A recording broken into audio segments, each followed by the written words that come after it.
Welcome back to another episode of MotoGP Mac, and today we're going to talk about the Yamaha factory teammates mid-year review. So we will start with Fabio Quartararo, and in my view he has been uber consistent in how he is riding throughout the season. So far he has 172 points, is in P1 in the championship, and does very much so look like he is in control of the championship. Aleix Espargaro realistically is his closest challenger. Still never rule out Pecco, but I think it'll be very, very interesting to see how Fabio deals with the run into the championship this year. Again, he has been super consistent.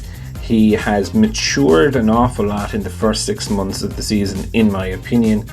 He was very frustrated with Yamaha for not giving him what he wanted.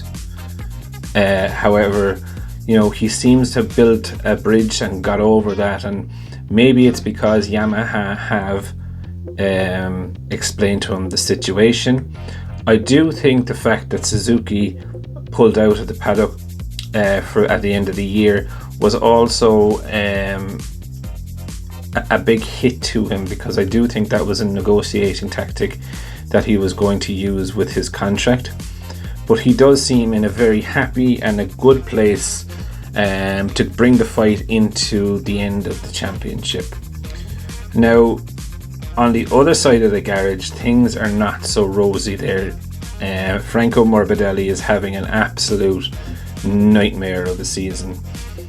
Factory Yamaha rider, 25 points in 19th position, and it just doesn't look to be getting any better for Frankie, and it is really, really hard to actually watch. We all know that Frankie is trying his absolute hardest to get back on the pace, to be able to ride around the problems, but he just can't seem to be doing it. And I do understand what people have said in the comments before, that Yamaha are quite loyal.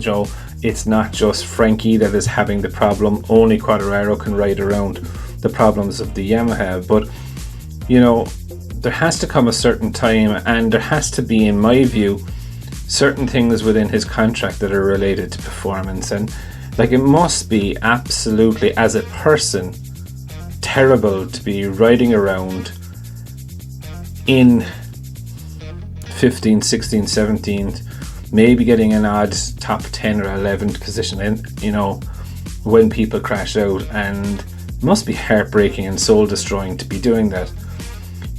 And I would definitely look at, I suppose, the next few races when we come back to Silverstone, and that, will Frankie be able to start recovering, or is there any light at the end of the tunnel? Maybe after the Misano test, when they have a look, or we have a look at the 2023 Yamaha, maybe there might be a little ray of sunshine there that might inspire him or help him to understand, or that they could bring it forward into this year's bike.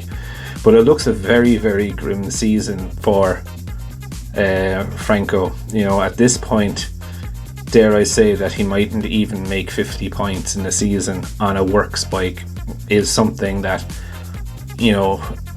it is very, very difficult to comprehend and to deal with a rider of Franco's ability. But I do think it's going to be a very, very tough run out to the season. I also think for Fabio it's going to be quite tough. Pecco normally does come on stronger in the second part of the season. Aleix, look, you just can't realistically write him out, yet he is only 19 or 20 points behind in the championship, so it's definitely going to keep Fabio on it. And I also think it's going to be a very different run in to the end of the season. I do think Pecco can come back, in my view, and challenge Fabio with Aleix there, so it'll be very interesting to see how Fabio deals with Aleix. So I'm going to wrap it up there for today, but I would love to know your thoughts on what you think about Yamaha's season so far. Do you see Fabio just stretching that lead, or do you see it going to be a good battle between the top three? Definitely leave it in the comments below, and I'll be back again tomorrow with another video. I just want to take a minute to also thank you for watching my videos and the support that you've shown so far. If you haven't subscribed already and you would like to subscribe, it would mean an awful lot to me if you did.